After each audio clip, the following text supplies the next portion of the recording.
All right, Shalom. First and foremost, I'd like to give all honor and glory to Yahweh Ba'asham, Yahweh Shai Ba'asham, Rakah Kodash, the ones to the elders and the apostles of the great millstone. Citation to all that I can push word to charity with charity. Yahweh is the true name of the Heavenly Father, whom the word, and he calls God Jehovah Ba'asham is in the name. Yahweh Shai is his son's name with the word, and he calls Jesus, and Rakah Kodash is the Holy Spirit. As always, so-called Negroes, Latinos, Native Americans, other Israelites, according to Holy Scriptures, as well as the speckled bird, the scattered Israelite foreigners, scattered amongst other nations, whose outer appearance may seem to be of those nations to whom they were scattered to, but whose lineage through their father's line go back to Abraham, Isaac, and Jacob. You are Israelites, no matter what your outer appearance may seem to be. And as always, I'm Brother Yedire from the Great Millstone Branch here in Chicago, and I'm back with another lesson. It's going to be entitled "With the Devil, Man in the House Rule." And then we just go into this go into this article, and we'll bring out some precepts and they just show you how the self-proclaimed white man, the devil of the Bible, the Edomite of the Bible, he's solely out to destroy you Israelites. You see? So it says, study examines man in the house rules in the voucher program. This was August 24th, 2020. It says a new article by blah, blah, blah. It says a new man in the house rules, how the regulation of housing vouchers turns personal bonds into eviction liabilities.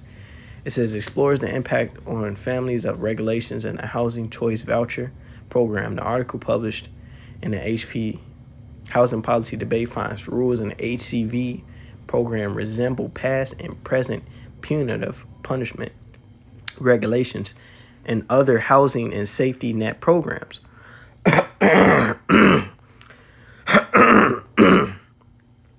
It says, such regulations can create dilemmas for recipients.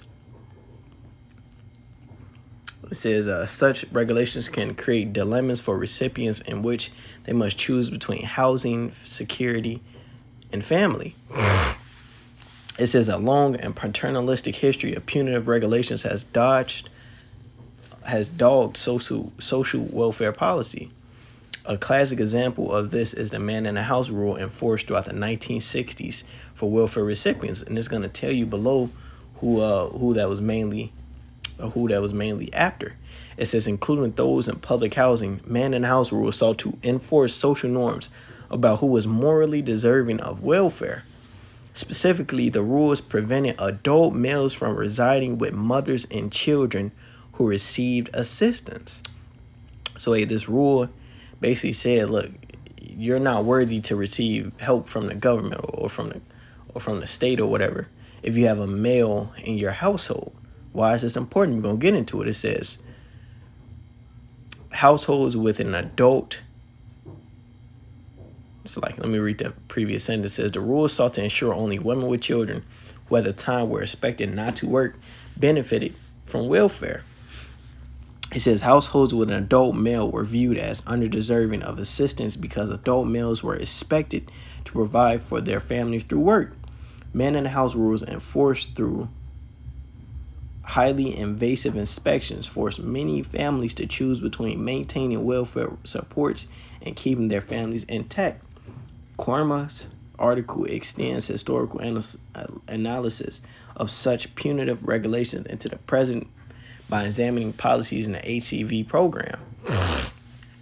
It says Kwarma's analysis draws on qualitative interviews with 39 black voucher holders over a 5-year period in Antelope Valley, a suburb in Los Angeles County.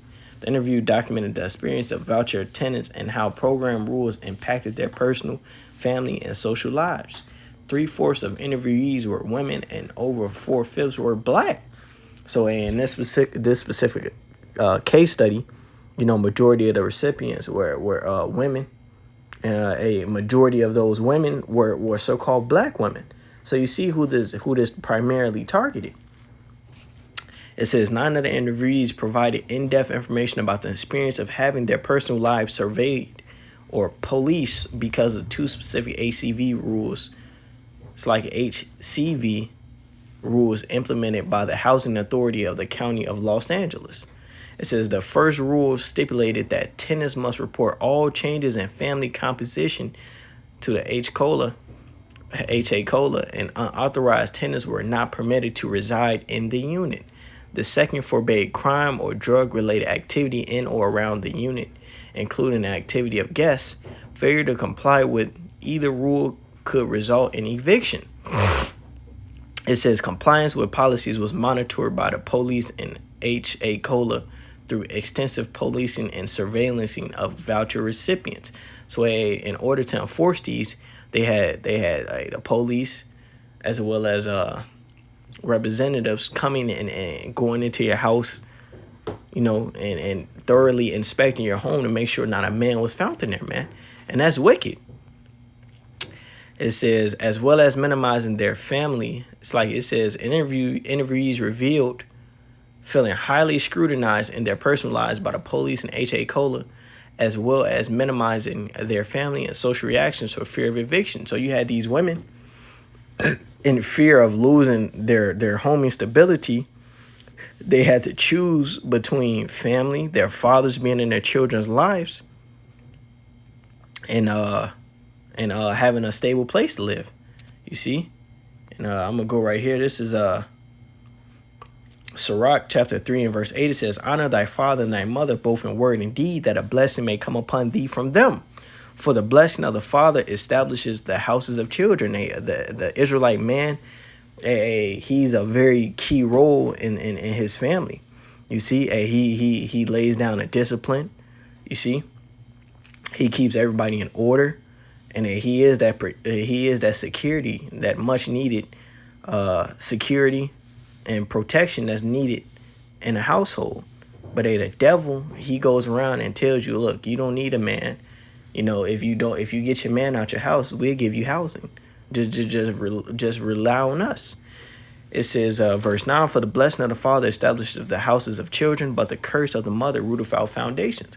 And when the Israelite woman chose, the house and security over the man, that just led to the complete destruction of the nuclear family. You see, of the household. You see, the man ends up growing up, the Israelite boy that's in the house, he ends up growing up emotional, no respect of authority. He's not disciplined. You see, now he's a total demon. Look at the black community today. This is a result of them growing up without a father in the house. All these gang banging dudes and all these reckless 2/3 and all these whore daughters. That's a result of the Israelite man not being in the household. It says, but the curse of the mother rooteth out foundations. It says, glory not in the dishonor of thy father, for thy father's dishonor is no glory unto thee. And this law and laws like it, man, it led to the complete destruction of the so-called black household, man. There's like the Israelite son doesn't respect the father, you see, and that translates into the world. But going back to the article, it says Kwarma concludes that voucher regulations like crime and drug-free policies and bans on unauthorized residents can incentivize tenants to cut ties with their family. And this is the devil, man. Essentially, look, to hell with your family. Just worry about you and them kids, and we're going to take care of you. That's essentially what this was telling you. But ultimately, as the scriptures say right here in Psalms, this is Psalm 62 and 4 says, they only consult to cast him down from his excellency. And who is the they? That's the enemies of the nation of Israel. Who is the him down from his excellency? It's you Israelites, you Negroes, Latinos, Native Americans. So anything they do or anything that they're supposedly doing for your good is ultimately to destroy you, to take you down from your excellency. They're not here to help you. It says they delight in lies, they bless with their mouth, but they curse inwardly. And they'll say, okay, we're going to help the black women out by giving them free housing. Just get the man out the house. What significance is that? And we're going to get into it. Let me finish off the last part. It says, but they curse inwardly, say lie. It says, Kwarma concluded that voucher regulations like crime and drug-free policies and bans on unauthorized residents can incentivize tenants to cut ties with family. In effect, these policies are a modern parallel of 1960s man in the house rules in that they represent an intrusion of the state into deeply personal family matters and create dilemmas in which tenants must choose between housing support and family ties. The article suggests that the need for greater attention to how housing rules can be implemented in highly punitive ways that negatively impact family well-being. And that's what happens, man. These so-called incentives that they were given ultimately led to the destruction of the black household. But not only the black household, but you Latinos and Native Americans as well. So like it, this is Sirach chapter 30 and verse 1. It says, he that loveth his son calls him off to feel the rod, that he may have joy of him in the end. And that's the job of the Israelite man, is to discipline his children, by not sparing a rod. It says, verse 2, he that chastises his son shall have joy in him and shall rejoice of him among his acquaintances. So when you whoop your child or you punish your child for wrongdoing, it morally and when you chasten him, it morally improves him. So now, you can say, my son, he received that correction.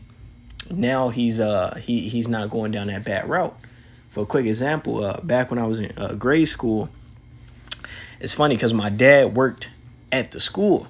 So anytime I'd be acting up at school or, acting up or doing something I was supposed to, they would send me down to the lunchroom with a note. And my pops, he would forthwith punish me in the bathroom and whoop my ass. You see? And, hey, it was funny because everybody would know, and this happened more than once. And, every time I get in trouble, the teachers just send me to my pops or whatever, and he'd whoop me. But, hey, my peers, I actually have some of those peers from years ago that didn't receive that chastisement, in which their fathers, if they were in their households, they weren't disciplining them. They weren't training them up in a way that he should go. They're demons, gang banging, drugs. Now they have children that they're not raising the right way. Why? It's from a lack of discipline.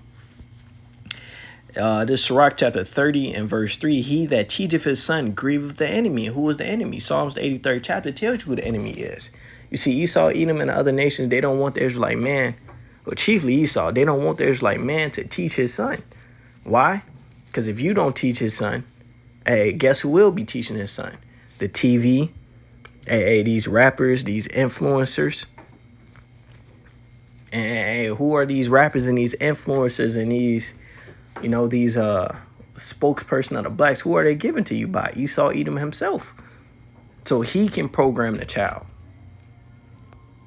It says, he that teacheth his son grieveth the enemy, and before his friends he shall rejoice of him. Though his father die, yet he is as though he were not dead, for he have left one behind. He have left one behind him that is like himself. So, that's the effect that the Israelite man has on his household. But Esau, Edom, he doesn't want that. So, of course, he's going to give you benefits in which, if you leave your man or if you kick him out the house and he's not presiding and ruling over the children, yeah, you'll get free housing, you'll get some food stamps, But what happens in return? Yeah, your household is destroyed. Your daughter is going to become a whore. Your son is going to be a worthless son of Belial. It says, verse 5, while he lived, he saw and rejoiced in him, and when he died, he was not sorrowful. He left behind an avenger against his enemies, and one that shall requite kindness to his friends. Verse 7, he that maketh too much of his son shall bind up his wounds, and his bowels will be troubled at every cry. And the scriptures tell you exactly how to parent. It says, verse 8, and horse not broken becometh headstrong, and a child left to himself will be willful. You see? And the scriptures are on point. It says a horse not broken becometh headstrong, and a child left to himself will be willful. So a child that's not disciplined, that doesn't have that doesn't have his father on his ass, he's gonna become willful. He's gonna do whatever he wants to do. He's gonna do things that are not convenient. He's gonna live a lifestyle that's not producive or productive unto others. He's going to be a complete demon. It says, verse 9, conquer thy child, which goes in a pacifying or babying. It says, conquer thy child, and he shall make thee afraid. Play with him, and he will bring thee to happiness. Right? Making too much of your son or being too friendly and cool on that vibe ultimately is going to lead to a lack of disrespect, a lack of respect, which leads to just a wickedness. It says, verse 10, laugh not with him, lest thou have sorrow with him, and lest thou gnash thy teeth in the end. Give him no liberty in his youth, and wink not at his follies. Bow down his neck while he's young, and beat him on the sides while he's a child, lest he wax stubborn and be disobedient to thee, and so bring sorrow to thine heart. Exactly. So hey, don't give him no freedom, Don't pass over no transgression. If he do wrong, hey, judge him for that wrong that he's done. Unless he wax stubborn and be disobedient to thee. He won't listen to sound advice that's beneficial to himself, and be disobedient to thee, and so bring sorrow to thy heart. Now he's getting up at age. He's challenging you. He's trying to fight you. It says, chastise thy son and hold him to labor, lest his lewd behavior be an offense unto thee. Right? Chastise thy son and hold him to labor. Right? Hey, morally improve him. Punish to morally improve him. And hold him to labor. Hey, have him working so he can grow discipline. And unless his lewd behavior be an offense unto thee, right? Unless he just become just a complete worthless son. This is Psalms 23:13. Withhold not correction from the child, for if thou beatest him with the rod, he shall not die. Right, and that's the duty of the father. So if you do withhold that correction, and you don't beat him with the rod, hey, he's gonna die. He's gonna be destroyed. Hey, ultimately he's gonna be destroyed. But hey, he's gonna be gang banged. He's gonna get shot. He's gonna go destroy some other girls' lives. He's gonna be unprofitable. He's gonna be selling drugs. Had dreadlocks, face tattoos.